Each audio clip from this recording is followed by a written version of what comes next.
Selamat pagi teman-teman semua, gimana kabarnya? Baik ya. Jadi hari ini kita akan belajar tentang hukum 2 Newton. Jadi setelah kalian belajar, diharapkan kalian dapat menerapkan persamaan hukum 2 Newton. Nah, untuk bunyi hukum 2 Newton itu, percepatan dari suatu benda akan sebanding dengan jumlah gaya atau resultan gaya yang bekerja pada benda tersebut dan berbanding terbalik dengan masanya. Untuk lebih jelasnya kita langsung ke contoh. Nah, di sini ada gambar. Gambar yang pertama ini ada orang mendorong benda atau mendorong keranjang dengan massa 5 kg. Ini dengan mudah. Dia dorongnya sangat mudah ya. Kemudian ketika massanya diganti jauh lebih besar, orang ini berusaha sangat keras agar keranjang belanja ini bergerak. Kelihatan ya dari cara dorongnya. Jadi untuk mendorong benda yang masanya lebih besar dibutuhkan gaya yang lebih besar juga. Oke, untuk gambar yang lain. Untuk menarik kereta pada gambar pertama ini dibutuhkan gaya yang kecil. Tapi ketika bebannya ditambah 4 kali lipat dari semula, tentu saja dibutuhkan gaya yang lebih besar. Ketika orang pertama ini dan orang kedua ini kita anggap saja gayanya sama, maka kalian bisa tebak nggak mana yang lebih cepat? Ya, tentu saja yang bebannya lebih ringan. Jadi yang bebannya lebih ringan itu akan bergerak lebih cepat. Bergerak lebih cepat itu artinya percepatan lebih besar. Jadi percepatan pada gambar pertama ini lebih besar dari percepatan pada gambar yang kedua. Oke, selanjutnya untuk rumus hukum 2 Newton. Sesuai dengan bunyi hukum tadi bahwa percepatan itu sebanding dengan resultan gaya.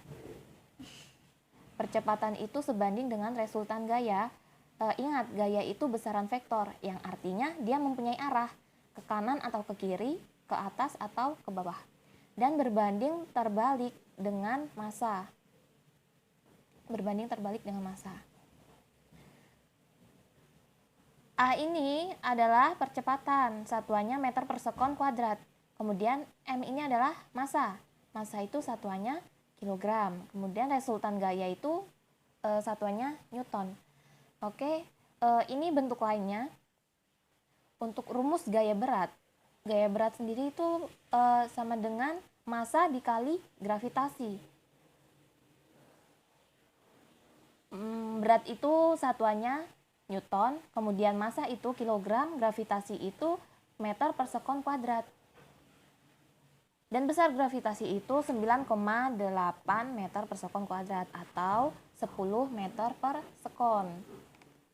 Nah, untuk itu kita harus tahu nih, harus bisa bedain massa dengan berat. Massa itu tetap, sedangkan berat itu berubah tergantung kecepatan gravitasi pada suatu tempat. Misalkan di bulan gravitasinya itu sekitar 1/6 dari gravitasi bumi. Maka benda itu kalau ditimbang di bumi akan lebih ringan. Nah, langsung saja kita ke contoh soal. Ini tadi ya, massa sama dengan tetap, berat sama dengan tidak tetap. Untuk contoh soalnya, benda bermassa 1 kg bergerak dengan percepatan konstan 5 meter per sekon kuadrat. Berapa besar resultan gaya yang menggerakkan benda tersebut? Nah, diketahui massanya 1 kg. Kemudian percepatannya 5 meter per sekon kuadrat. Yang ditanya resultan gaya yang menggerakkan benda atau delta F. Resultan F. Resultan gaya. Jawab. Nah, maka yang rumusnya tadi resultan gaya itu sama dengan massa dikali percepatan. Untuk massanya tadi 1 kg, kemudian percepatannya 5 meter per sekon kuadrat. Jadi 1 dikali 5 sama dengan 5 kg meter per sekon kuadrat. Nah, sama aja dia 5 Newton.